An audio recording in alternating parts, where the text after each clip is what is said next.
ಅಲ್ಲೇನಿತ್ತು ಅಂದ್ರೆ greater Bengaluru authority shall exercise such authority and discharge with function as per the provision of including with respect of corporation city corporation created in this act ಅಂತಿತ್ತು.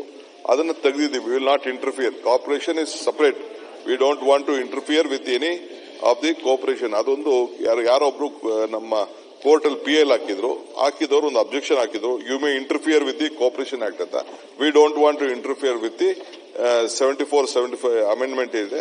ಅದಕ್ಕೆ we are making very clear that the greater Bengaluru authority shall discharge function as per the provision of this act. ಹೊತ್ತು we will not interfere with the greater Bengaluru will not interfere with the corporations. That is we are making it very clear. ನೀವು explain ಮಾಡಿದ್ ಸ್ವಲ್ಪ ಇನ್ನಷ್ಟು explain ಮಾಡಬೇಕು. ಈ ತಿದ್ದುಪಡಿಯ exact ಉದ್ದೇಶ ಏನು, ಈ ತಿದ್ದುಪಡಿಯಿಂದ ಆಗುವ ಪರಿಣಾಮ ಏನು, ಅದನ್ನು ದಯವಿಟ್ಟು ಎಕ್ಸ್ಪ್ಲೈನ್ ಮಾಡಿ. ನಾವು ಈ ಎಕ್ಸಿಸ್ಟಿಂಗ್ ಆಕ್ಟ್ ಅಲ್ಲಿ ಏನ್ ಹೇಳಿದ್ದು ಅಂತಂದ್ರೆ, the greater Bengaluru authority shall exercise power and discharge such function as the provision of this act including with respect of the city corporation created and this act ಅಂತ ಇತ್ತು. ಇಲ್ಲಿ ಯಾರೋ ಒಬ್ರು ಕೋರ್ಟ್ಗೆ ಒಂದು ಕೇಸ್ ಹಾಕಿದ್ರು, ನಿಮ್ಮ ಲೋಕಲ್ ಅವರು ಯಾರೋ ಒಬ್ರು ಕೇಸ್ ಹಾಕಿದ್ರು. You are taking the corporation under your control ಅಂತ. ಅದನ್ನ ಬಿಟ್ಬಿಟ್ಟಿದೀವಿ ನಾವು. We don't want to take corporation under control. We should leave corporation freely. We should not interfere. Greater Bengaluru act, ಈ ಆಕ್ಟ್ ಇದೆಯಲ್ಲ, ಇದು ಕಾರ್ಪೊರೇಷನ್ ಒಳಗಡೆ ಸೇರಬಾರದು. ಯಾವ ರೀತಿ ಕಂಟ್ರೋಲ್ ತೊಗೊಳಕ್ ಕೊಟ್ಟಿದ್ರಿ ಅಂತ ಹೇಳಿ. ಅದಕ್ಕೆ ಬೇಡ ಅಂತ. ಅಲ್ಲ, ಯಾವ ರೀತಿ ಅಂತ ಹೇಳಿ ಅಂತ ನಾವು ತಗೊಳ್ಳೋದಿಲ್ಲ. ಹಿಂದಿನ ಕಥೆ ಯಾಕೆ ನಮ್ಗೆ ನೀವು ತಗೊಳ್ಳಲ್ಲ. ಸಂತೋಷ. ಹೋಗದೆ ಇದ್ರೆ ಏನಾಗ್ತಾ ಇತ್ತು ಅನ್ನೋದೊಂದು ಪ್ರಶ್ನೆ. ಈಗ ಗ್ರೇಟರ್ ಬ್ಯಾಂಗ್ಳೂರ್ ಅಥಾರಿಟಿ GBA ಏನಿದೆ, ಹಾಗಾದ್ರೆ ಇದ್ಮೇಲೆ ಅದು ಪಾಲಿಸಿಗೆ ಮಾತ್ರ ಅದು ಸೀಮಿತ ಆಗಿರುತ್ತೆ. CMC ರೆಗ್ಯುಲರ್ ಆಕ್ಟಿವಿಟೀಸ್ ಅದು ಎಂಟರ್ ಆಗಲ್ವಾ? This is to bring more clarity to the function of the GBA and the corporation.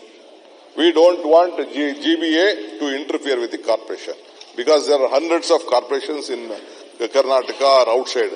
This should not be that ಅಂತ ಅಂದ್ಬಿಟ್ಟು ಒಂದು ಕ್ಲಾರಿಟಿ ತರ್ತಾ ಇದೀವಿ ಅಷ್ಟೇ, ಗಮನಕ್ಕೋಸ್ಕರ. ನಾಳೆ ಬೆಳಗ್ಗೆ ಕ್ಲಾರಿಟಿ ಏನು ಅಂತ ಹೇಳಿ ಅಂತ ಕೇಳ್ತಾ ಇದೀವಿ. ಕ್ಲಾರಿಟಿ ಅಂದ್ರೆ ಯಾವ ರೀತಿ ನೀವು ಕಂಟ್ರೋಲ್ ಮಾಡ್ಲಿಕ್ಕೆ ಕೊಟ್ಟಿದ್ರಿ, ಯಾವ ರೀತಿ ಹೈಕೋರ್ಟ್ ನಲ್ಲಿ ಆಕ್ಷೇಪವನ್ನು ತಗೊಂಡು ಹೈಕೋರ್ಟ್ ಅಲ್ಲಿ ಕೇಸ್ ಮಾಡಿದ್ದಾರೆ, ಅದನ್ನ ಗಮನಿಸಿ ಈಗೇನ್ ತಿದ್ದುಪಡಿಯನ್ನ ತರಲಿಕ್ಕೆ ಕೊಟ್ಟಿದ್ದೀರಾ? ಒಂದ್ ನಿಮಿಷ ಸರ್, ನೀವು ಎಕ್ಸ್ಪ್ಲೇನ್ ಮಾಡ್ಲಿಕ್ಕೆ ಸಹಾಯ ಮಾಡ್ತಾ ಇದೀವಿ ಅಷ್ಟೇ.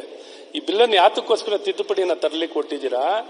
ಯಾವ ಕಾರಣದಲ್ಲಿ ಹೈಕೋರ್ಟ್ ನಲ್ಲಿ ಕೇಸನ್ನು ಹಾಕಿದರೆ ಅವರ ಆಕ್ಷೇಪಗಳನ್ನ ಗಮನಿಸಿ ನೀವೇನ್ ತಿದ್ದುಪಡಿಯನ್ನ ತರಲಿಕ್ಕೆ ಕೊಟ್ಟಿದ್ದೀರಾ?